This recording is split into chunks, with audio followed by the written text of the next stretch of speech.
y emito y transmito y estamos online con casi todos. El Santiago también apareció. Está el Paul con remozado look. Tiene al Chito para hacerle el contrapeso de pelo en la parte de abajo. El Santiago con el famoso BBD y gorricho. Y yo con un poco de Pacheco también, que aquí me estoy refrescando. Una tarde primaveral, unos días primaverales, en unas crónicas de cuarentena que arrancamos una nueva semana en este 27 de abril de 2020. Casi 40 días habían pasado, no casi, 40 días habían pasado hasta el día de ayer que por ser padre y tener pequeñas crías, más que por ser padre, nos permitieron salir aquí en España una horita. Vimos el sol, vimos la luz, vimos la naturaleza, tuvimos contacto con el río, volvimos a sentir ese contacto íntimo con la Pachamama y a sentirnos de alguna manera tan felices y también tan pequeños e insignificantes con un entorno que es impresionante. Fue como un banquete de colores, hacía una pequeña introducción, un fotoreportaje que publiqué de la salida con las niñas. Y creo que los padres nos lo pasamos mejor que las niñas, aunque las niñas también fue espectacular ver la reacción de volver a estar en la tierra, de palpar, de sentir el frío, de cruzar un charco, de cruzar un riachuelo. Fue hermoso. Y hoy volvimos a repetir ya, entonces se vuelve a hacer una costumbre esto de salir una hora al día con las niñas, con lo cual una costumbre bastante sana y también mucho que reflexionar y repensar cómo va a ser la vida después de este coronavirus, cómo empieza a ser ya cuando salgamos de este desconfinamiento con esa desescalada que le llaman aquí en España. ¿Por qué? Porque no nos encontramos con mucha gente, pero con todos mantuvimos una distancia. Somos otro tipo de seres humanos, ya no somos ese humano que pasa tal. Ahora nos saludamos mucho, todo el mundo se saluda, más que antes, porque es como esa complicidad de vamos a la calle, veo a este también, pobrecitos, somos el preso que se ve con el preso afuera, eso es lo que somos. Nos saludamos, pero de lejos, todos manteniendo una distancia social de 20, 30 metros y es un poco raro estos humanos en los que nos vamos convirtiendo. Y es muy raro cómo las niñas van asimilando y van viendo como normal el ponerse una mascarilla, el tener distancia, el no saludarse con el otro más que de lejos. Somos otro tipo de seres humanos. Lo tenemos aquí a nuestro invitado, está hoy Andrés Peñarrera Ceballos, alguien de la casa, el hermano del gran Paul Peñarrera Ceballos, ahora con pinta de que no sé de qué, vamos a adivinar de qué está la pinta, el nuevo look del negro. Y vamos saludando, negro, bienvenido, de Stones y de... No, estás en mi club hoy. Gracias, Pinca. Santi, mi querido hermano Andrés, qué gusto compartir con ustedes el día, estas crónicas de la cuarentena.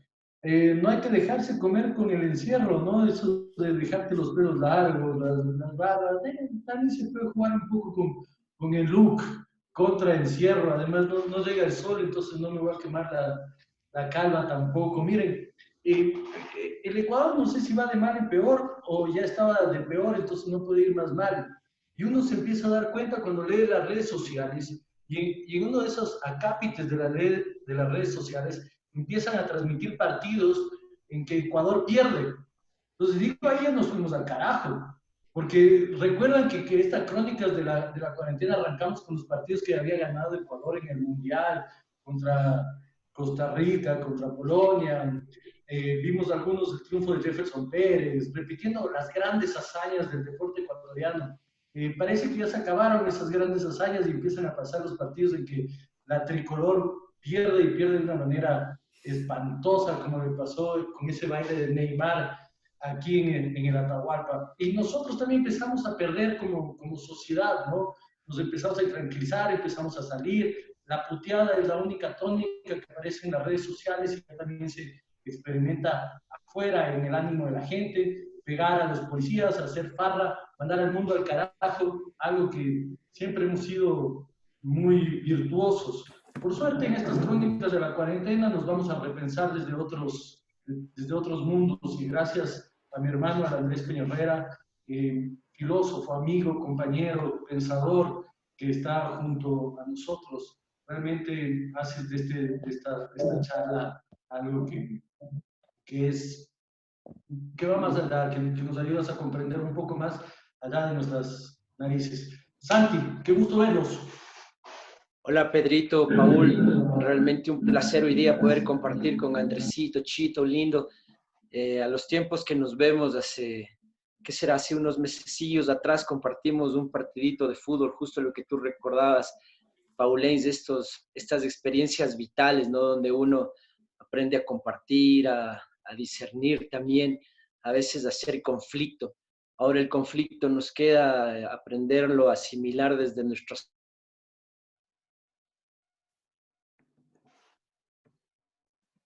Nos quedó el Santi. desde nuestros refugios. Así que, Chitens, y bienvenido nuevamente.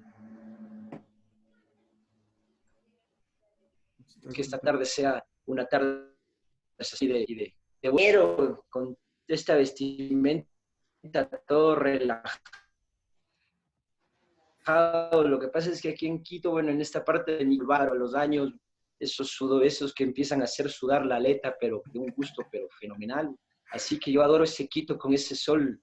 Algunas veces decíamos que el sol de Quito es radiante y el problema es que no es que te da un bronceado del puta, sino que te deja te tizna un negro medio Lucio Gutiérrez. Entonces, y es peligroso. Entonces te queda o recibir ese quemado, decía a lo longazo, o ponerte así como uno, así medio fresquito para soportar el calor shower. Así que en este lunes que parece sábado, muchachos, bienvenidos a la crónica de Cuarenteniña con el mejor invitado que se podía tener. Vamos a hablar hoy día de todo lo que significa la filosofía del encierro, la filosofía de la convivencia sana y inclusive aprender a leerse como individuo con la naturaleza, ¿no? Así que bienvenido Pedrito, igual Paul y Andresiño, un placer nuevamente.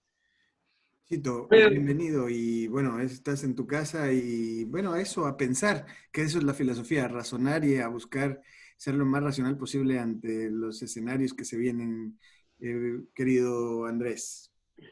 Sí, pues Pedrito, muchas gracias a ti, al Santi y a mi hermano por darme esta oportunidad para conversar así en familia, en casa, ¿no es cierto? Y comencemos pues justo con lo que tú estabas diciendo, pues Pinca, esto que es la cuna de la filosofía, ¿no? De dónde nace y a veces eh, hay mucha tendencia a ver a la filosofía como ese nacimiento de la emergencia de lo racional, ¿no es cierto? Frente a lo mitológico. Entonces comenzamos como a hacerle a un lado al mito y a otros tipos de explicaciones de la vida, otras maneras de dar sentido a la vida, y se quiere encontrar una nueva forma de darle sentido a la vida a través de la razón. Cosa que uno puede debatir bastante, ¿no? Justamente como tratar de remontarse a esa Grecia antigua y tratar de ponerse en los zapatos de estas personas y sus vínculos y el vínculo que tenían con la naturaleza, el vínculo que tenían con su espiritualidad, con los dioses. Y, y el pensar que, que esta ruptura que se tiene con el mito sea como tan limpia, ¿no? Y que de repente emerge la razón. Pero bueno, ese ha sido como así se ha pensado el origen de la filosofía. Y yo justamente lo que quería era como adelantar un poquito esta espiral del tiempo y decir, bueno, la filosofía también ha llegado a un punto en que se ha topado con los límites, ¿no es cierto?, de la razón, por un lado. Por otro lado, desde la filosofía, ¿no?, que trata de ponernos a la razón como la única manera de conocer al mundo, también se han comenzado a derivarse otras maneras, ¿no? Por ejemplo, la ciencia. Y de la ciencia también la ciencia nos ha puesto un mundo más encasillado dentro de lo que sea medible, dentro de lo que pueda ser experimentado. Por otro lado, tenemos la economía que también se vincula con que solo se puede hacer economía desde una lógica igual que apele a un método científico, desde donde se Tito, genera la estadística, y como que empezamos a encaminarnos hacia este mundo que comienza a negar un montón de otras formas de conocer. ¿y por qué no empezamos por eso, para desmitificar esta idea de razón que yo le uno mucho a realidad?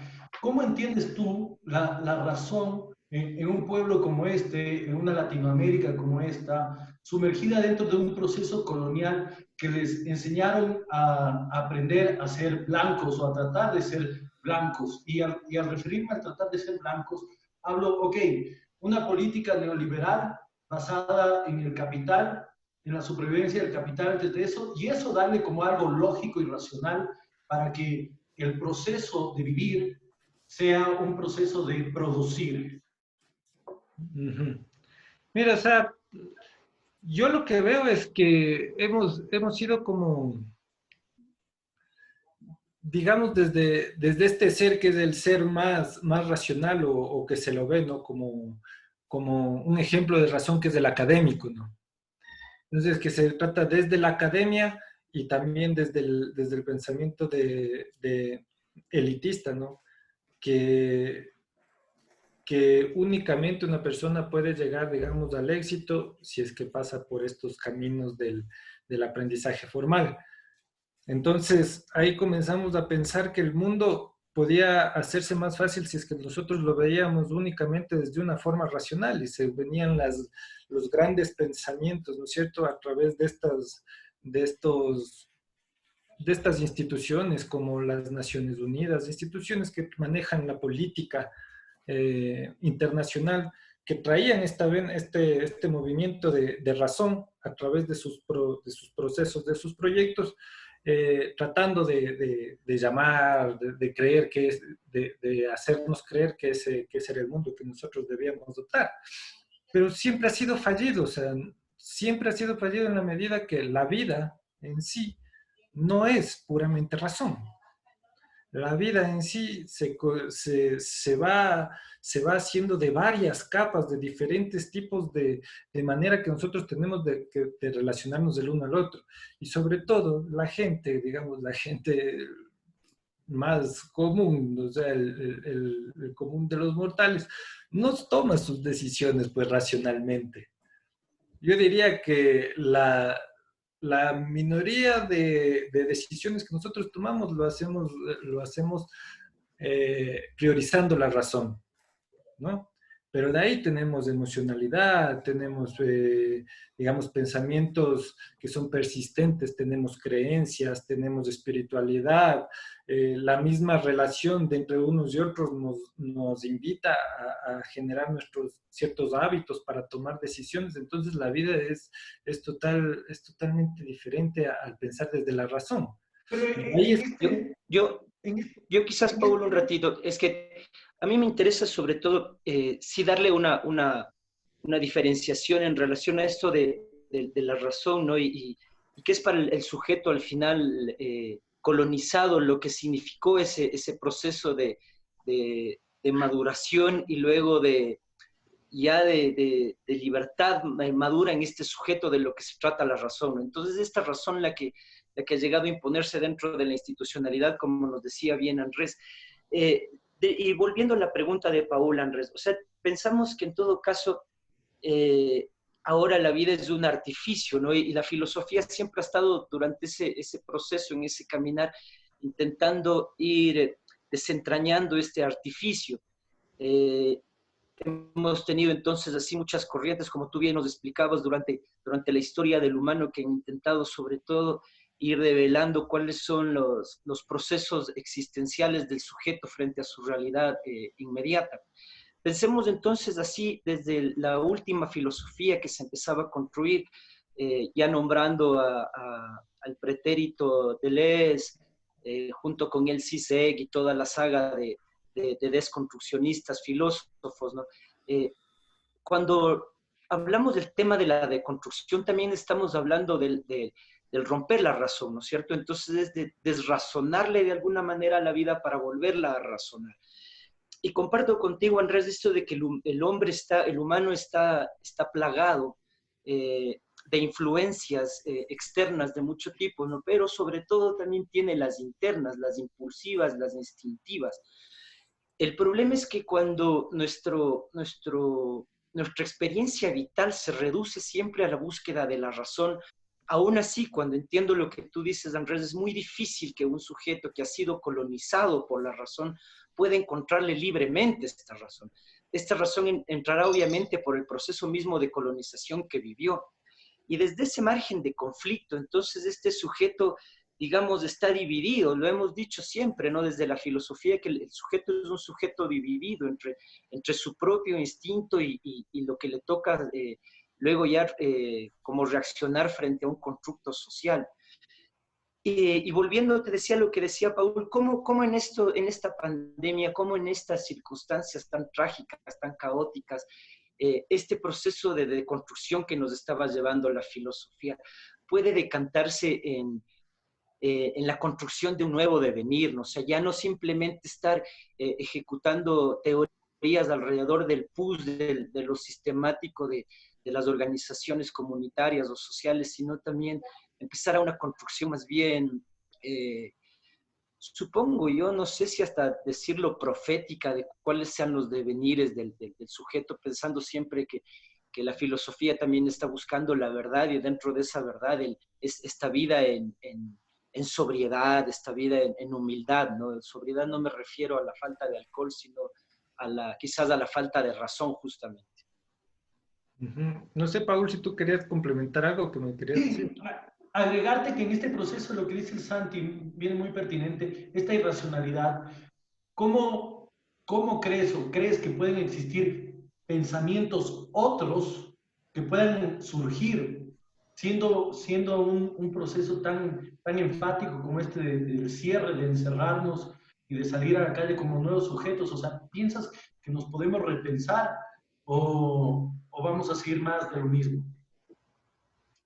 Bueno, entonces, lo que yo quería como llegar un poquito es hacia, a, no, o sea, no creer que, no darle más cuerda a esta oposición entre razón y otros tipos de pensamiento, sino como mostrar que la razón es una parte del ser humano y el ser humano se expresa con razón tanto como con otras maneras de expresión. Y también, o sea, tenemos que cuestionarnos qué es esto de la razón. ¿A qué llamamos racional? Tal vez a un conjunto de reglas lógicas, digamos, que nosotros seguimos para argumentar o para descubrir la naturaleza, ¿no es cierto? Porque a través de la razón nosotros vamos encontrando, se derivan leyes que podemos encontrar acerca de la naturaleza. Entonces, esa es una manera de acercarnos a descubrir la naturaleza, es una manera de acercarnos también a descubrir nuestra propia argumentación y con eso querían los filósofos descubrirse ellos mismos, ¿no? Pero además de esta herramienta que nosotros tenemos otras herramientas y ahí es cuando a mí me gusta botarme un poquito hacia el lado de la educación y del conocimiento y sobre todo a lo que hizo Gardner, ¿no? Y de mostrarnos que, digamos, había muchos tipos de inteligencias en el ser humano. Una de esas inteligencias es la lógica, ¿no es cierto? Una de esas inteligencias es la lingüística, pero tenemos otro tipo de inteligencias, ¿no? Yo igual aquí les voy a comentar un poquito de cuáles serían esas para que tengamos idea. Por ejemplo, la inteligencia intrapersonal, la inteligencia espacial, la inteligencia musical, la inteligencia del cuerpo, física, digamos, y una inteligencia que también le llamó naturalista. Entonces son varias maneras en que nosotros tenemos de poder construir el mundo, de poder repensar el mundo. Entonces yo creo que es un error el pensar que el ser humano en algún punto de su existencia dejó de utilizar esas otras inteligencias. Eso para mí no existió. Siempre hemos tenido todas y siempre las hemos estado utilizando a mayor grado o a menor grado. Y lo que se trata es de buscar una complementariedad entre todas estas inteligencias. Entonces, a lo que tú me decías, yo creo que sí, es el momento de darnos cuenta que nos hemos estado negando a nosotros mismos en este afrontar al mundo. Entonces, esa es una manera de repensarse y de darle sentido a la existencia. ¿Por qué nos hace tanta falta salir, no? ¿Por qué nos hace tanta falta la conexión con los otros seres humanos? ¿Por qué nos hace tanta falta, como el Pedro decía, el meter el pie en el charco de agua, ¿no? ¿Por qué nos hace tanta falta, aunque sea decir hola desde lejos? Y eso es lo que tenemos que repensarnos, porque eso es lo que construye nuestra experiencia, ¿no? No sé si por ahí va Claro, oye, Andrés, y ahora ese repensar no puede ser quizás para un ejercicio más caótico de nuestra realidad, es decir, mientras me repienso y ese hola con el otro, después de todo lo que hemos vivido, no puede convertirse más bien en un aléjate y ya no tanto un hola, o quizás ya igual, o sea, no quiero repetir lo que se estaba haciendo hasta hace muy poco y, por ejemplo, lo que estaba pasando con la educación que tú muy bien nos mencionabas ahora y que ha generado, creo que uno de los conflictos más grandes dentro del confinamiento, sobre todo por el tema de la relación padres, maestros, autoridades institucionales y autoridades institucionales frente a lo estatal también. Entonces, cuando te das cuenta que todo es un círculo al final donde el sujeto sigue maniatado, ¿no? Y te digo, quizás la reflexión y la desconstrucción por ese lado será el descrédito, como estaba pasando mucho, ¿no? Y a partir del volver a intentar encontrarse, al redescubrirse, lo que empieza a entender es el ahogamiento, justamente este oscurantismo sistémico que nos tenía nuestras vidas como enclaustradas, ¿no? Y imagínate ahora, quizás ese repensar podría ser el disociamiento completo, podría ser una de las opciones de este disociamiento. Y déjame agregarle algo a lo del Santi, o sea, las masas latinoamericanas, hispanoamericanas, para no sacar ni a Portugal ni a España, incluso metiendo a Italia en esta cosa, las masas no se dejan repensar, sino que potencializan esta homogeneidad. Entonces, se puede ver hasta muy utópico este repensarnos de volver a meter el pie en el charco, el volver a querernos saludar, y empieza toda esta parte caótica que menciona el Santi. Bueno, o sea, yo creo que justamente sí, o sea, eso es una posibilidad, pero yo creo que justamente nosotros estamos para llegar a las personas que están descubriendo descubriéndose como seres, como individuos maniatados, digamos, como decía el Santi, ¿no es cierto? Descubriendo ese oscurantismo sistémico en los que nos ha tenido el sistema. Entonces, nosotros estamos como para ofrecer nuevas perspectivas. Entonces, justamente esta persona que está en este estado de desolación, una persona que está en un estado de depresión, la depresión es la necesidad de algo, ¿no? Es un vacío que no puede ser llenado. Y yo creo que nosotros que hemos sentido ya este oscurantismo sistémico hace mucho tiempo, nos hemos estado preparando como para presentar nuevas maneras de repensarse y como para decirles a esas personas, hey, aquí estamos y esto no es el acabose, sino que de aquí para adelante hay muchas cosas para hacer. Porque o sea, como tú decías, Paul, puede ser que exista esta masa, ¿no? Yo realmente trato de salir de la idea de masa, porque hay experiencias, ¿no?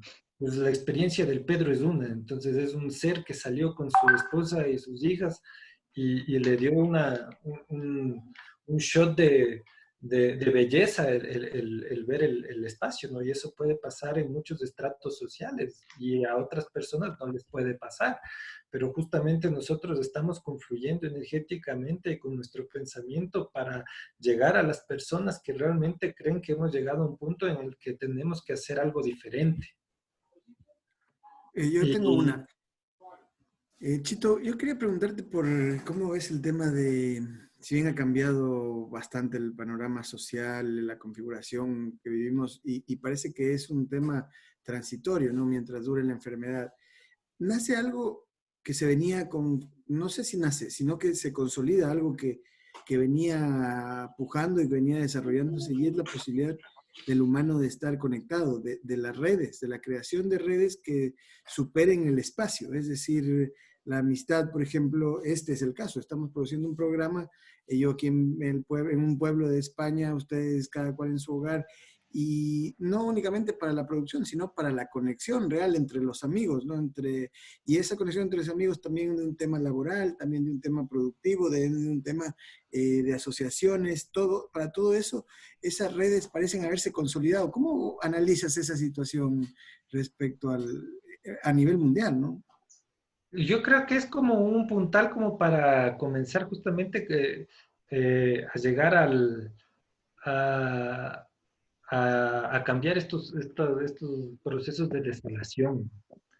Eh, Porque justo en este tiempo, como vos dices, se ha consolidado mucho estas redes dentro del ámbito, digamos, de ecoaldeas. Entonces, las ecoaldeas ahorita están en un momento en que se han vinculado como para ofrecer eh, soluciones en ámbitos de desarrollo territorial, ¿no? Para que vean cómo las ecoaldeas tienen mucha más resiliencia que otro tipo de asentamientos humanos frente a crisis como la pandemia. Entonces, recién hubo están haciendo una escuela web justamente de esta red global de ecoaldeas y mostraban cuál era la oportunidad que tenemos en este momento de llegar a los demás a través de estas redes, ¿no? De conectar nuestras experiencias en los diferentes países, pero no solo eso, sino también mirar que hay ciertas generaciones, ya no nosotros, pero la gente joven, que este tipo de interacción es, antes de la pandemia ya era cotidiana. Entonces, justamente con esto de los videojuegos que se hacían en línea, y los chicos, ya hay una experiencia brasilera muy interesante en una ciudad de que se comenzó a utilizar esto, no es decir, bueno, darles el poder a los jóvenes para decirles, bueno, muchachos, entonces vamos a hacer un juego que va a ser online.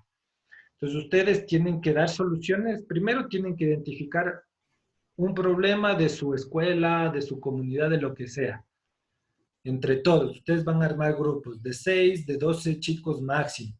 Y tienen estos pasos. Identifica, después de identificar, busca soluciones y después de buscar soluciones, moviliza tu comunidad. Todo a través de estos temas virtuales, ¿no?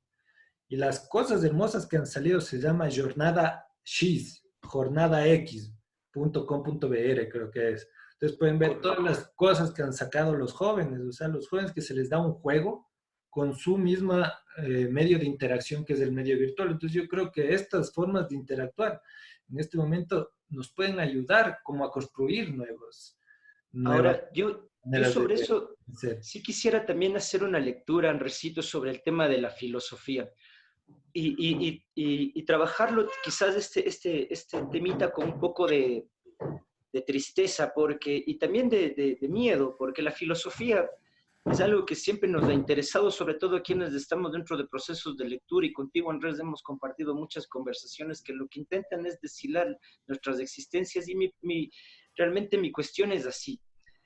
Si la filosofía es una búsqueda de la verdad y la verdad se hace con lo real, con lo concreto, lo real antes filosóficamente estaba también lidiado con lo concreto.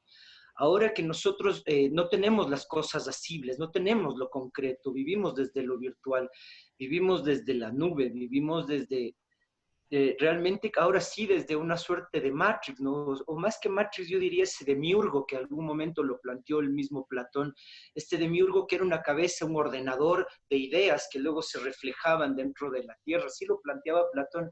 Y luego Platón con el tema de la caverna, esto de que los sujetos somos todos una bola de imbéciles que estamos en una cueva, solo viendo las sombras que nos pasan unos pocos cojudos que son realmente los dueños de la verdad.